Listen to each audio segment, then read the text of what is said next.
हदीस नबी सल्लल्लाहु अलैहि वसल्लम हज़रत अबू हुरैरा रदियल्लाहु ताला अन्हु से मरवी है कि हुज़ूर नबी अकरम सल्लल्लाहु अलैहि वसल्लम ने फरमाया, अपने घरों को कब्रिस्तान ना बनाओ, यानी अपने घरों में भी नमाज पढ़ा करो,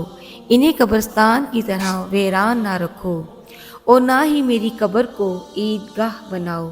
कि जिस तरह ईद साल में 2 मरतबा आती है, इस तरह तुम साल में सिर्फ 1 या 2 दफ़ा मेरी कब्र की ज़ियारत करो, बल्कि मेरी कब्र की जिस कदर मुमकिन हो कसरत से ज़ियारत किया करो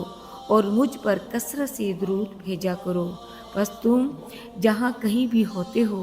तुम्हारा दुरूद मुझे पहुँच जाता है। इस हदीस को इमाम अबू दाऊद, अहमद